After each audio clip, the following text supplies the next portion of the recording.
And we would just stop and talk to them and say, we want to Hold on a buy second. it. There's a little bug over here. Oh, I don't want it to get on you. thank you. Thanks. Hey guys, welcome to another episode of Spill the Beans. Today I'm sitting down with Deana Roush, who is a self-storage master. They own thousands and thousands of self-storage units. Her and her husband, Christopher, come from the multifamily world, owned over 1,000 multifamily doors. And before that, we're doing single family. So they've gone through this progression of growth as they've been in the real estate industry for, almost 20 years now. Amazing, amazing humans. And what I love about their story is they're from like a very rural town in southeastern Ohio, and they have a portfolio that's even bigger than mine, right? And so they've done so many amazing things in just a small town. It shows you don't need to be in a huge metropolitan city in order to build up massive wealth in commercial real estate. So let's go sit down with Deana. Let's ask her some questions about self-storage, learn a little bit about what she's got going on.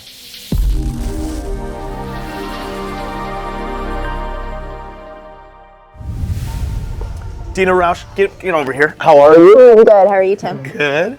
It's exciting to have you in Charleston. We're excited to be here. Yeah, appreciate you coming in. I know you're here filming the Legacy Wealth Academy. So I want to go into like a whole bunch of stuff. We've known each other for a couple of years now, and I know a little bit about your story. I think it's really powerful. And you guys, you and Christopher are such like unassuming. You're so gentle, you're so kind, you're so like underspoken about how successful you really are. And a lot of people come up to me, they're like, hey, yeah, they got some stuff going on. I was like, they have a bigger portfolio than I have, guys, right? Like, and they own 100% of it. And so people are like, what? Are you kidding me? And so I think it's really awesome to share your story, right? Like it's cool to see like different perspectives from people. I love having women and people from different backgrounds and socioeconomic backgrounds and parts of the country and all that stuff on and talking to entrepreneurs, realizing like you can have any kind of different personality, you can have any type of like upbringing, any type of background, and have a ton of success in real estate. So yeah. I want to get into all of it. All right. Awesome. All right. So let's. Why don't we go back? You and Christopher have known each other since kindergarten. Yep. Right. And started dating in high school, got out of high school. You got a nursing degree, right? Yep, anesthesia. Anesthesia. Yep. Okay. I have a doctorate in anesthesia, nursing track. And he didn't go to school, college? No, he never. So Christopher and I met kindergarten, started dating in freshman year of high school, so year 2000. So we've been together 22 years. And grown up together, now growing our business and raising our family. So tell me, what was it like when you were going through school and then he started doing the real estate thing, right? Did he ever like have a job or? No. So when we were 16 years old, both his parents are entrepreneurs. Yep. More, do their own work day to day. Mm-hmm. But his mom had bought a business that had a tanning salon. She wanted to operate it as a tanning salon, but in the upstairs was 4 apartments, and she had zero interest in being a landlord. So at that moment, he was like, I'll do it. And she's like, well, if you literally do it all, if you renovate it and you manage it, if you make money on it, then the profit's yours, but you're also going to have to spend all the money to keep it operational. So he did that. And he was 16 years old, so that was the beginning of the real estate journey. Mm. And then he just knew he didn't want to work for somebody else. And then he started a construction business, building houses, and then started buying houses. And then we would fix and flip for cash flow, and then buy and hold single-family houses. What year is this? This is like early 2000s? This was 2003. Okay. 17 years old was the first single-family house that was bought.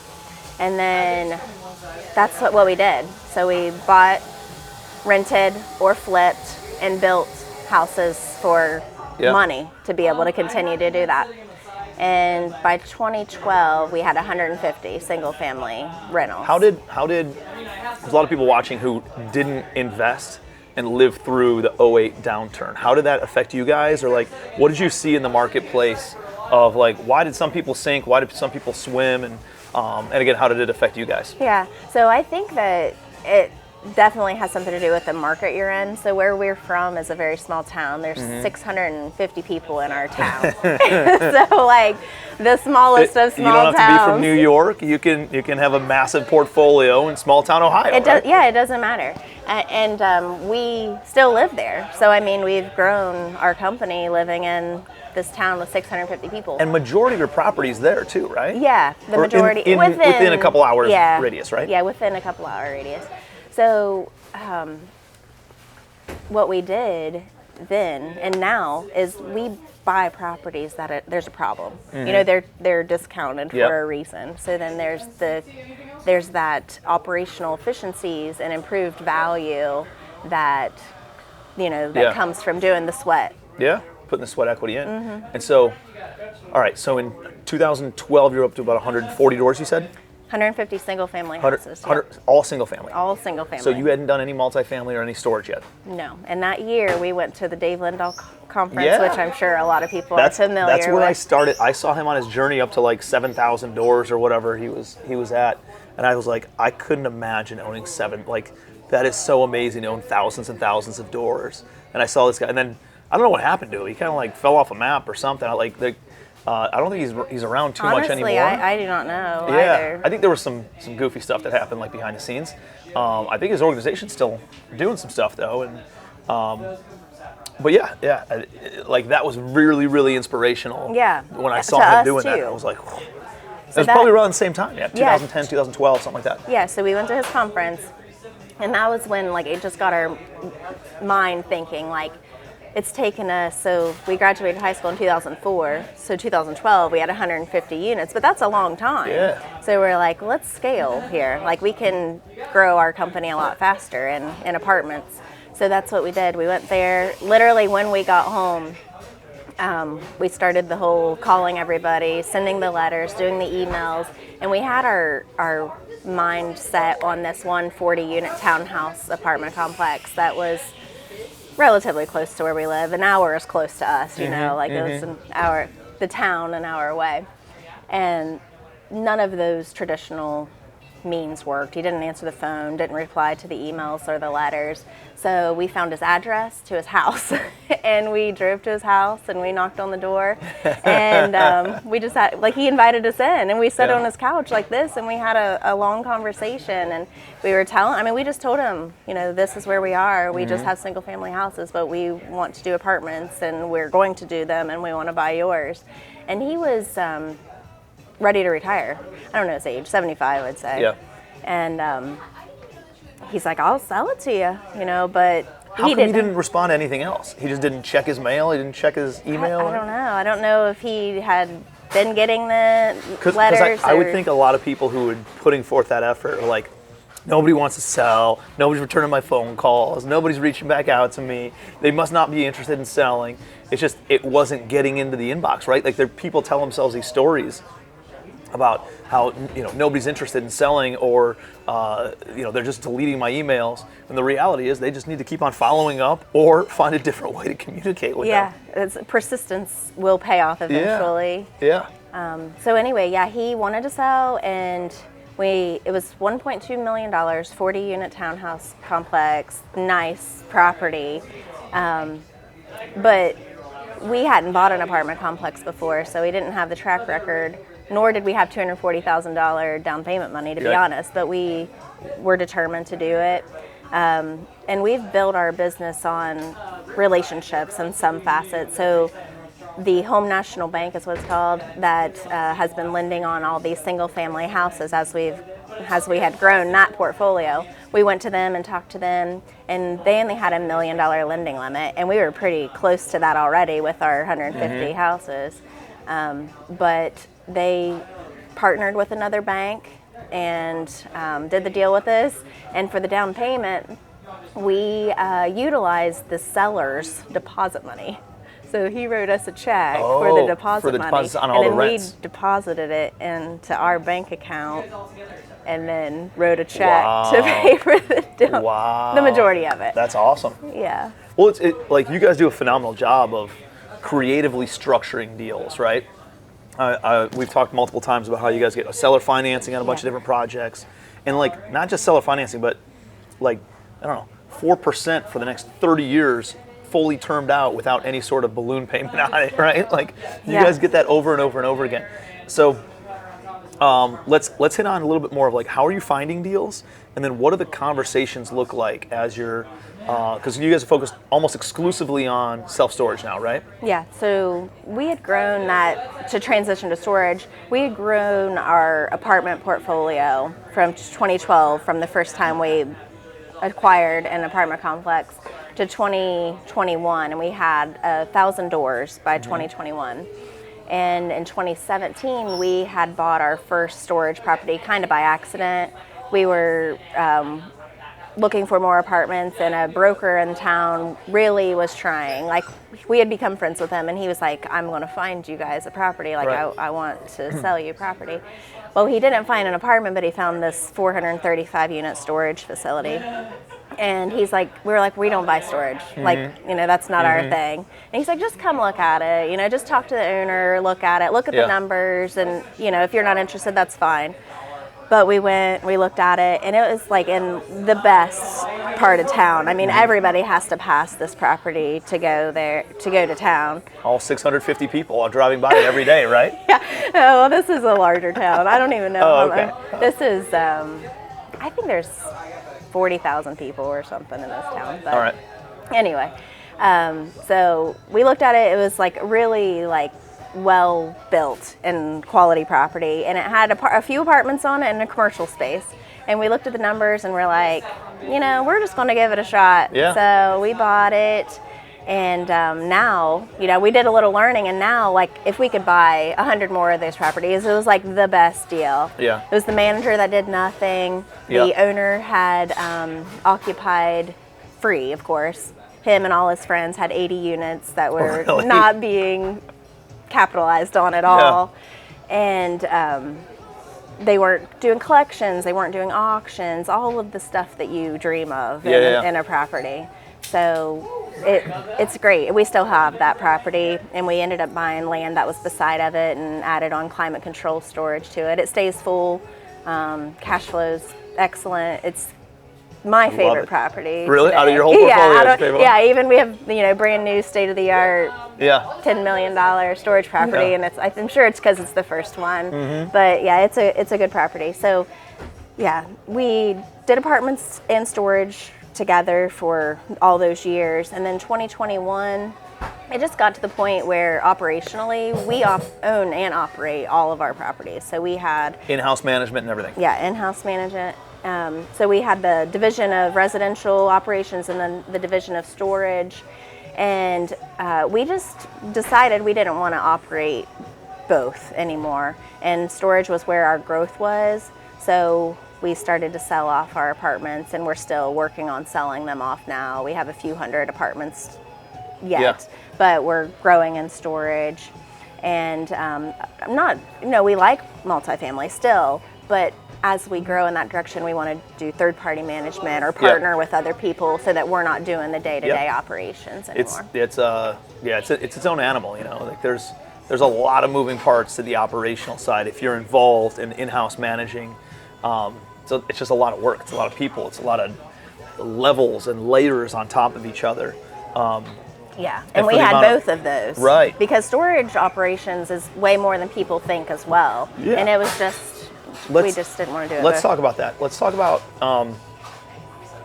we'll come full circle to finding deals and stuff. Well, let's talk about that first. Okay. How are you finding the storage deals today? Okay. Like, what are you guys diving into? Are you guys doing mail? Are you guys polling lists, or like where are you finding your deals, and how are those conversations going with sellers today? Yeah, so we do the traditional way that everybody else does with emails and letters and calling, cold calling as well, but we haven't been as successful in the mass letters and emails as we have been finding a property that we want and then being persistent in getting a hold of that owner. I like that. That's how we've been the most successful. I'll give you an example of a property that we bought in 2021 outside of Columbus, Ohio. And this is a 222,000 square foot storage facility. And we've been driving by this property for years, knowing that we want to buy it. And when Christopher gets something in his mind, it's like it's happening, you know, like if he's it's like, just a matter of time. Yeah, like I'm buying it, you know, like, so it's like, okay, we're buying it. So literally years, we would stop. We would literally stop every time we would go to Columbus and just talk to this owner. Really? Just being very persistent in the pursuit of acquiring this property. So like I said, several years, but when he was ready to sell, he called us, and we paid what he wanted for it, but it was worth what he wanted. Same thing. They weren't doing auctions. They were not collecting what was due.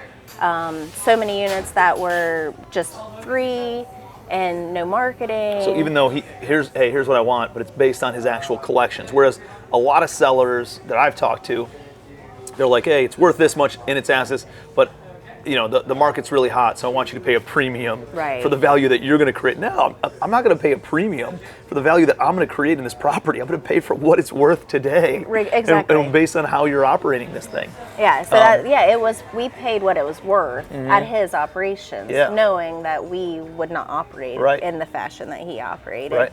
So we paid $16 million for it. It is now valued at $22 million just by doing operational tweaks on the property. But as far as like, that was finding it, but funding it, and at this point we don't need, you know, seller financing now, and we have funds for down payments, and but we always ask, because why not ask? And well, at the scale that you guys are growing at, eventually, doesn't matter how much money you have, you'll eventually run out of it. Yeah, you know, if you always use your own. So I think it's really important to always, you know, try to source financing in other ways. And you guys don't really syndicate at all. You've never brought on any investors, right? No, so you've always either used your own funds or you've creatively structured with sellers. Yes, exactly. I love it. Exactly. So we proposed seller financing to him. He wasn't interested until like 2 weeks before closing, and we had already had our funding lined up, of course.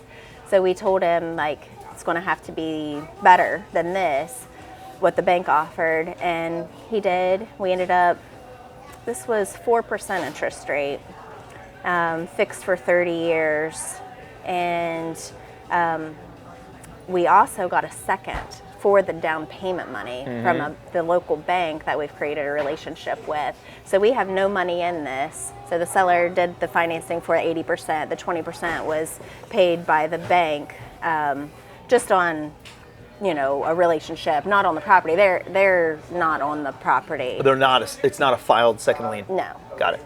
No. If you default or something like that, can they then file on the property, or? Probably. Yeah. So I've seen that, but the beauty of it is you're dealing with a seller, and you know, if you go through a traditional bank, the primary lender typically doesn't want a second mortgage on there. But if you're dealing with seller financing, you can negotiate that you can put a second lien on the property if you need to, and blah, blah, blah. So it's like, I would always rather work with an individual than some faceless banking institution, you know what I mean, who if you don't fit inside the box, you can't end up doing a deal with them. It's just a lot easier to sit down and have a conversation with somebody who else is entrepreneurial and understands, you know, your side of the equation and wants to see you have success with it. It's not a difficult conversation to have. You just need to ask all the time, you know? Yeah, ask, exactly. And so that worked out. I mean, it's an excellent deal. It was cash flowed from day one, even with, you know, not having any money in and having the seller financing and the bank financing. So that's been a good deal. Other ways of finding, I mean, we do have broker relationships as well. And those have developed over time as you did small deals, and they see your name around, see that you took down some other projects. Right, and they'll be like, hey, we have this property, it's not listed, this is what they want, you know, and we pay the broker regardless because, well, why wouldn't you? If anybody found us a property, we'd pay them. It's proven that, you know, just you're very relationship based, you know, and you're very long term mindseted as well, you know, and you realize, like, if you burn a bridge, like, that messes you up for down the road. Or if they bring you a better deal or a bigger deal in the future, and you guys don't make decisions based on, like, right now. You make decisions on what can this look like over the next 5 years, 10 years, 20 years. And that's how you negotiate your financing. That's how you're building these relationships. That's how you're handling your marketing, right? You're not just, oh, well, if that seller's not selling today, I'm never interested. You guys are planting seeds across broker relationships, seller relationships, and banking relationships, all for many, many years. And that is the secret that I think a lot of people maybe discount, is like, you just plant seeds. And as you plant more seeds, they sprout. Some sprout in year 1, some sprout in year 5, some sprout in year 10. But guess what? By year 10, 11, 12, 13, almost all of them are sprouted, and it's just easy to do deals. It's the longer you're in this business, or in any business really, it's easier and easier. You just have to keep your head down and have a long-term mentality. When you have a short-term mindset, you're making short-term decisions based on short-term circumstances, and that never sets you up long-term. Elon Musk thinks on a 500-year time horizon, right? He's talking about colonizing friggin' Mars. Yeah. You know what I mean? Yeah. Whereas other people are like trying to get through today, you know? And the more successful people that I see, like you guys think on a longer time horizon. I think that's a big differentiator that not a lot of people talk about in the entrepreneurial world. Yeah, I think that many of us want immediate gratification, and we want success yesterday, and you want the actions that you take now to be immediately profitable, and it's, for us, it hasn't been like that. I mean, But it still goes faster than you think, though, yeah, right? time flies. Yeah. It really does. Yeah.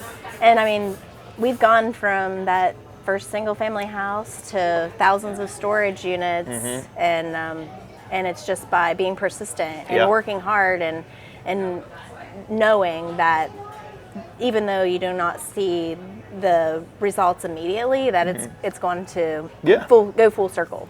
Yeah, there's people who, are not that smart, who have made a ton of money in real estate, and like, it's such a proven asset, right? that you know it's going to work. It's just a matter of time of when it works. So the belief system is out there, and the proof is out there.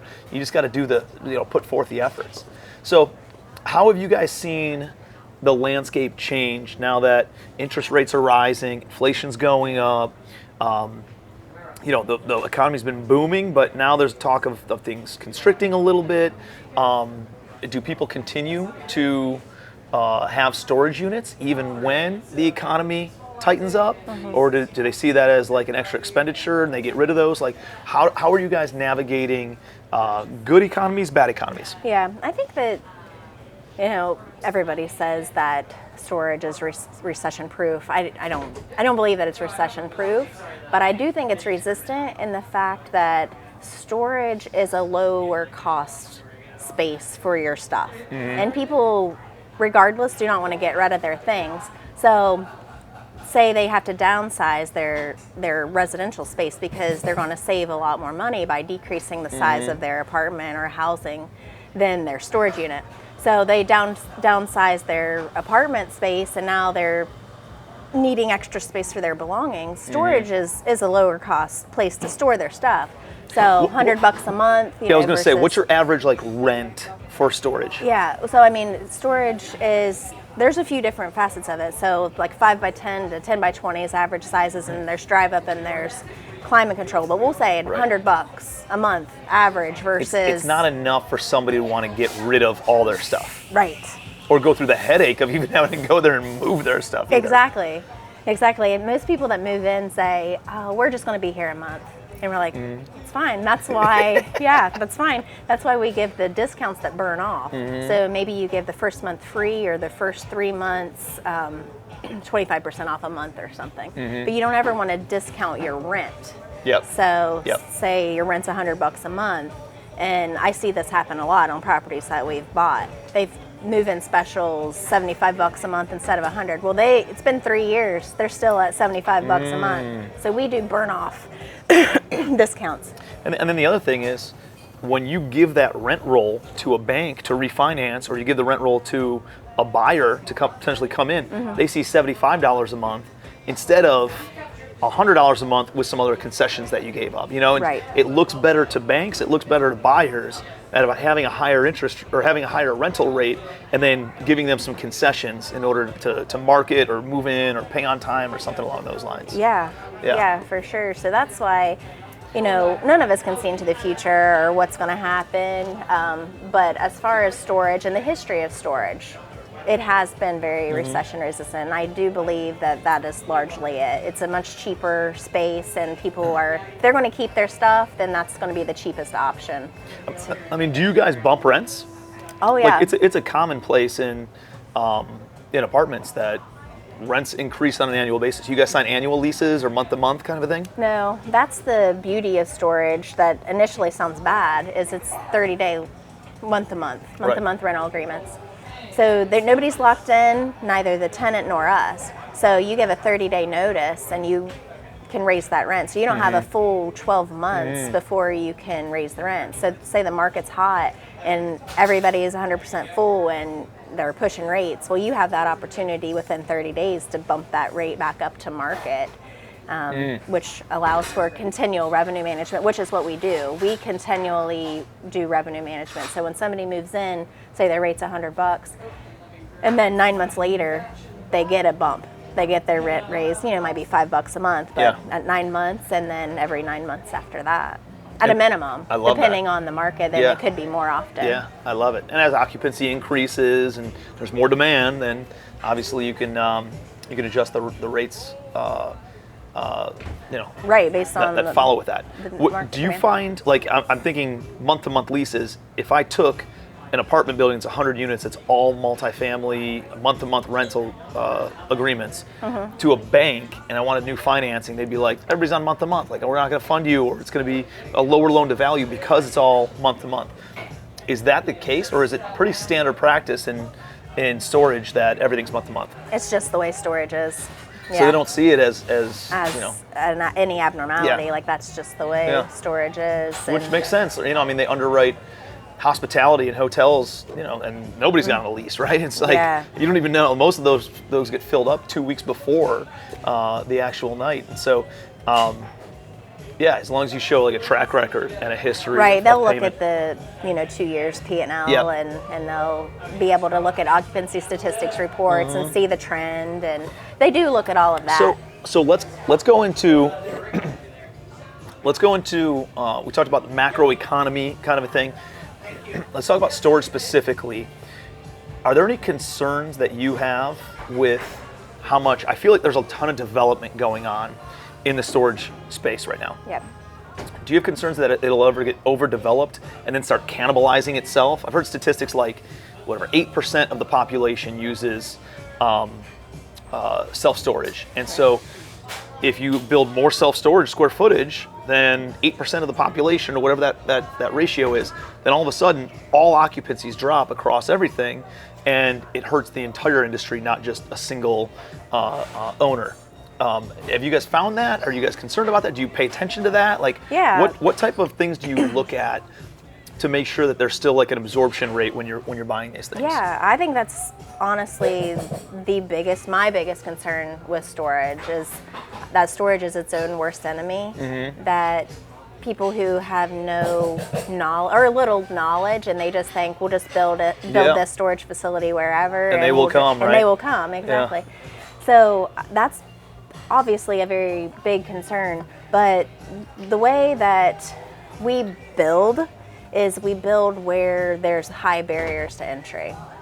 So for example, in a city in Ohio where we're planning to develop, there's nowhere, like in town where we were going to be building, like there's just very minimal places to build for land, and then it's very difficult to get into that town, as far as zoning and permitting and allowing storage. So the more barriers, it keeps most of the cowboys out. Hey, go find somewhere else. Yeah, the more barriers to entry, the better. And then also do something different. Make it state of the art. We use something called Noki, where on our new developments, where people use their smartphone, so there's no locks anymore. It's built into the door. So in order to get into the facility or into the door, you utilize a smartphone. So it's a Bluetooth technology, and if you don't pay rent, then you just digitally turn that off. And you don't even have to. It's automatic. It's integrated into the software. Well, let's go into the operations, because I know that's something that you guys are really, really good at. on the operational side. And you kind of alluded to it a couple times. It's like everybody looks at storage for what storage is in just renting that unit, but there's a lot of other ways that you can generate revenue. You can auction off stuff if people don't end up using. You're putting automations in place because it's not just real estate, it's really a business. It's definitely a business. You know, it's more of an operating business with real estate component to it. And so talk to me about some of the things that and the efficiencies and the systems that you guys put in place on that. Yeah, so storage, there's some extra revenue that obviously you rent the space, but then we do an admin fee at move-in, so that's non-refundable. It's an additional $25 just as an admin fee for a move-in fee. So we do simple. Yeah, so simple. $25. That's it, and nobody questions it. And you said that one unit or that one building that you guys bought last year was 1,500 doors. 1,500, 25. That's an extra $37,500.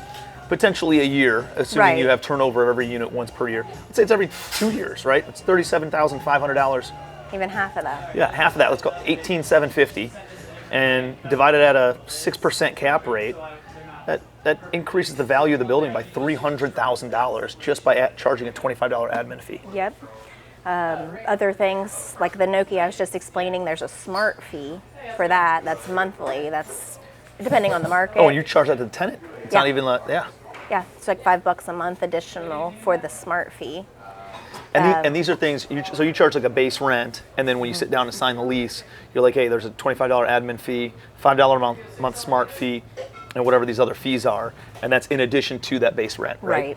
Yeah, in addition. Another big thing in self-storage is tenant insurance. So we use a company that's called Bader, but there's a ton of them. And you get, as an owner, a percentage that you negotiate. So Bader, the insurance company, gets 40%, and we get 60%. So if they're storing gas cans or something and it catches on fire and blows up part of it, their insurance would step into place and fix whatever was damaged, right? Right. The tenant insurance pays for the belongings of that tenant that's damaged. Got it. Okay. So, but what about your building? Then we have property insurance. Okay, so their tenant liability insurance doesn't cover anything else. No. But you require them to have that because if there is a leak in your building and their stuff gets damaged, you don't have to pay for it. Their tenant insurance pays for it. Which technically in our lease we're not responsible for it regardless of what would happen. But we want That's a gray area, though, want our customers' belongings to be secure. If you're paying for it, if you're going to pay for this stuff, then pay for the insurance to cover it. Yeah. And we don't require them to get our insurance, but we require insurance. Yep. So they either provide a deck page of their renter's insurance or property insurance, or they get the insurance that we offer, or get anything you want, just any tenant insurance. But if they do sign up for the insurance we offer, then there's a percentage that... And it's automatically charged with the same auto ACH that you guys debit every single month. Yep. And then on that, what is it, a couple bucks a month that you guys get? We get 60%, and its average is $10 a month for $2,500 in coverage. So we get, $6, and they get $4. It's amazing. Of each policy. I mean, if you have a $100 a month rent, that increases it by 6%. Your rental rate. That's amazing. Yeah. And then, of course, with storage, everybody is moving. There's some type of reason that they're getting storage. So then there's the ancillary items of boxes and shrink wrap, and we sell locks, disc locks on properties that we don't use Nokia on. So then there's that ancillary income as well. That's a potential. Are there move-in, move-out fees or anything like that? No, just the $25 admin fee is the only thing that we do. How about if they move out and they leave a bunch of shit in there? Do you guys have like a clean out fee or that you bill, or? Usually if they leave a bunch of shit, then we will charge them whatever we'll add 50% to whatever it costs us to get rid of the stuff. Got it. Now if they don't pay, then we auction the stuff. So that's the other good thing about storage is there's not eviction. So the eviction moratorium that all of us dealt with residential, there's not eviction requirement in self-storage. So if somebody doesn't pay their storage bill after 30 days, you can, depending on your state law, but you can send them a letter, follow your state law, and you can auction it, whether it's live. We do online auctions, so it's super simple. You take pictures, videos of it, upload it. So after 30 days, it is considered abandoned, and now it's your belongings, right? Or that own the storage facility. So you can go through there. They have a bunch of gold bars. You can keep them, or you can auction it all off. Well, you have to auction. I mean, have to? in our state anyway. Interesting. Okay. Yes. So you have to go through the steps. Like you cannot just go in and take. So what you can't go and cherry pick everything and say, I like this, No. I want that. And, No. Oh, beautiful dress. No. No, you do the auction, and then. Does that mean you can't go in until like the auctioneer comes in and opens the gate? No, you have to go in because you have to identify what's in there, because Got it. in the newspaper or wherever you're posting this auction, you have to say the person's name, and then you have to explain what's in there so that they can claim, so they know that that's their belongings. So I mean, it's very vague, but I mean, you could put like a dresser, All right, clothes. All right, so somebody doesn't pay. I don't pay you rent. You go into my storage unit. You take pictures of it, pretty general pictures, and then you have to post something in the newspaper.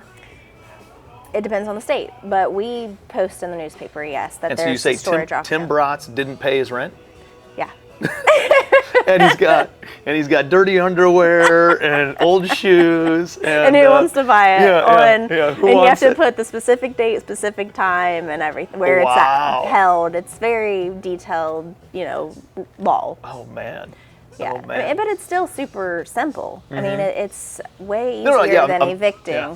I'm just thinking like, no, I mean, for $100 a month, I just don't want my name in the newspaper in that way. You know what I mean? Like, I'll make sure that I pay just to make sure my name doesn't pop up in the news. Like that really motivates people Yeah. to make sure that they're paying their friggin' rent. Yeah, and so, but I mean, it's just, once you go through it once, it's like a standard procedure. You post it here, it goes in the newspaper, they come out. There's obviously companies that come out and do the auctions. We do all of ours online. It's storageauctions.com is the company that we utilize. There's also a lot of those. So then we literally take the pictures, the videos, upload it onto this website, and the people bid online on Do this. they come and pick up And then the stuff? whoever Or the winning bidder comes to the facility. do they bid on a per item basis or for the whole locker? unit, The the whole whole- unit. yep. Got it. That makes it way easier. Yeah, you don't want a garage sale, and then they show up with a box truck and they take everything out of there. Yep, and they give Do you a you have any of deposit. them? Do you have any of them who actually like, hey, just keep it open, leave the stuff in there, and they start paying rent? Yeah, Really? yeah, That's because awesome. they only have a limited number of days, usually like 3 days at most, to completely empty the unit or Got it. Or rent they have the to start unit. renting it. I love that. I love that. It's wild. Yeah, storage is an interesting business, that's for sure. But I like that you clarified how much of a business it is. That it's not just Yeah, it's not set it and forget it in real estate kind of a thing. I think everybody thinks real estate is passive, and they confuse passive with residual. Residual is doing something once and getting paid on it over and over again, but it's active, right? You still have to go and collect the rent. You still have to go and manage the tenants. You manage the property. You maintain everything. Passive is like you do something and you never have to do anything again. Which, is there anything that's truly passive? Very few things. Even if you're just passively investing into a deal, you still have to underwrite the deal, underwrite the operator, underwrite the area, make sure that the bank ACHs are hitting your bank account, and then you have to, go through that process. So like, that's probably the most passive thing that I know of. But it's still a very active business. And yeah, I think storage specifically from an operational standpoint is it's much more run like an operational business than it is even real estate. Yeah, so the 30-day, again, back to that, like it's a benefit because of the resident or the rent raise component, but also it's constant. So residential, somebody signs a rental agreement, they're there for a year. You kind of like set it and forget it. And in storage, you want churn because that's where your revenue comes. You're not going to get that $25 admin fee and the additional income by not having churn. So it requires constant management. So I mean, like phone-wise, like we have to have a lot of people answering the phones. We utilize Call Potential to allow everybody to be on a platform that can answer for all the properties that we have. Got so it. we have like 20-some storage properties. That each have their own phone number, but whenever people call in, goes into some general admin office, somebody picks up the phone, which property you're calling on, or they probably it'll know on the say, screen. yeah. And then they can answer questions about it, pops up everything. And are those your employees or is that third party? Ours, yeah. We fully operate the storage, from people who answer the phones to the maintenance team. Yeah, I love it. And is that its own animal, or in multifamily, every time I buy a property, I'll put for every 100 units, I'll put a property manager, a leasing agent, and a maintenance person in place. If I sell the property, if they're real rock stars, I'll take them to another property, or if I don't have anything in the area, I'll sell the property with the staff, or pay them, some sort of severance pay. As you guys buy more, is it just kind of like incremental like that? Like I know I need one or two of these types of individuals in order for every 500 storage units. Yeah, that's exactly what we do. So now, like, our goal is to make it as remote as possible. Mm-hmm. So you don't have people on site. That's as we're developing properties and growing. Mm-hmm. That is the goal. So over time, we've acquired properties with managers, and that's how we've operated. But as we've learned and improved in our operations, the goal is to make it as remote as possible, because the biggest pain in operations is being totally reliant on that person. Mm-hmm. If they call off sick, no call, no shows, like all of it. Yeah, so then there's nobody at the property, nobody answering the calls, nobody collecting the rent, nobody doing the walkthrough of the property. So everything's revolved around that one person. So we are taking action to avoid that. Mm-hmm. So that's why we have the call center now. We're just called a Rhino call center. Mm-hmm. And these people who are answering the calls are not on site. So there's no missed beats. So 2 call center agents can be off. Doesn't make a difference. Mm-hmm. All the calls are being answered and operating as normal. It really is easier to have a bigger business than it is a smaller business because of that scale. Because now you can hire 6 call center people, and people can have their, half the staff can have the weekends off, the other half has a couple days during the week off, but 7 days a week you always have somebody on. Whereas if you only have a small one unit, then you're jockeying who's taking late night calls, who's taking morning calls, who's taking weekend calls or holiday calls. And when you have a big enough business and enough doors or storage units, like, you just have enough people now that you can employ that you're never reliant upon one person, and kind of in a headlock because of that. So no, that's awesome. So what is the this has been super informative.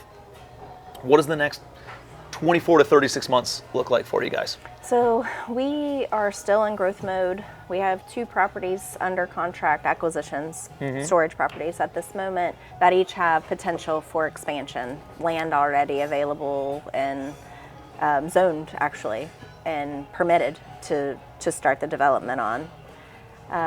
Everything's in, all the approvals are in place. You guys have to go there, clear the land, start going vertical? Yep, actually the land's already cleared, and that's my favorite kind to do. Yeah, it's already, literally just have to start building. Yeah. So there's that. We have 2 ground up developments going on right now. One we literally just opened last week, so there was 3 that we will build this year, ground up. And then we have a conversion, so we purchased a Kroger shell.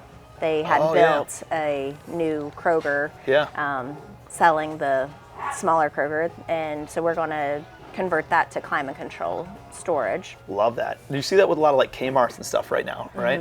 Yeah, there's a lot of conversions going on. Yeah. Which, if you think about it, it's prime land. Yeah, it's always great locations in like a downtown area. Yeah, the building's already there, plenty of parking. You just go in there and. You guys do anything? Speaking of additional like revenue sources, you guys ever do like boat storage, RV storage, parking, like that kind of stuff too? Yeah, any property that we have that either doesn't need additional storage units but has land, then we just make it into parking. So that very first storage property that we bought, a portion of it was in flood zone, so we couldn't build additional units on it. we just You can put boats over there. Who cares if it floods? Yeah, we leveled it, put gravel there, and there's 100 parking spots, and it filled up. So I love that. I love it. No, it's brilliant. It's a great asset class, and I have a bunch of money into different storage type stuff with good operators, right? And it's not something that my team really is focused on. We're just in the zone on multifamily, but between depreciation, the cash flow, the low maintenance, low management, or no tenant headaches, really. Lesser tenant headaches. And just understanding a couple of those nuances on how to operate it is, I think it's a great asset class. I think it's a great spot to be in. So I'm excited. I'm excited for your guys' growth. I can't wait to watch over the course of the next couple of years. You guys have been on a tear the past couple of years, and I can't imagine what it's going to look like as this continues to compound for you. And I'm excited to be on the journey with you. We're excited to be in Legacy, and we appreciate, all the relationships and the connections and learning. Like, we can all learn continuously. So every time that we go to new events or I get on the calls, like, I learn, and I've made so many good friends too. So like, I think that as people grow in real estate, like, get with the right people, get in the right room and connect with people who are like-minded, because it makes a huge difference. It does. We have such a special group. It's cool to see kind of just where everybody's going. Everybody's so supportive. Everybody's so they're lifting each other up instead of tearing each other down. They're offering ideas, they're offering strategies, they're offering resources, and they're just all amazing. They're even better humans than they are business people, you know? And we get to hang out and have fun as friends and go on vacation together and have the kids play together and all that stuff. So awesome. Well, I'm excited to launch your Legacy Wealth Academy Masterclass. Yes. And I'm excited. Like, I want to work with you on putting some sort of like coaching together, because what you're sharing is going to be hugely in demand for people who see this. So we got to put something together, do some sort of coaching, maybe small group or whatever that looks like. Definitely interested in helping other people in storage. Yeah. Operations is what that's our strong suit, and a lot of people do not talk about how to properly operate a storage company. You guys got a lot of strong suits, but that one really pops. But I love how you guys creatively finance. I think you guys can teach the entire, or I know you guys can teach the entire spectrum of start to finish, cradle to grave on how to do these deals, and how to see opportunity and really create efficiencies in the operations the way that you guys do. It's super impressive, and I love that you're willing to pay it forward for other people who want to do it. Yeah. So awesome. Well, thank you for being on Spill the Beans. Cheers. Thank you for having me. Absolutely. There's so much good value in that. I appreciate Deana coming into town. She filmed an episode of Legacy Wealth Academy. So if you have interest in learning more about what she's got going on, check out Legacy Wealth Academy. It's $9.95 a month, and it has all sorts of different master classes, a whole library of different asset classes that you can learn about: self-storage, mobile home investing, multifamily, even cryptocurrency, NFTs, asset protection, raising private money, all sorts of different, everything that you can think of regarding personal finance, wealth building, entrepreneurship, mindset, lifestyle design is all in there for less than $10 a month. So got to check out Legacy Wealth Academy. And if you like this episode, give me some comments of like what your biggest takeaway was. Give me a like. Please share this with somebody else who's looking to get into this space, so that way they can get the same value that you did. So appreciate you being here. Until next time, I'll see you on Spill the Beans.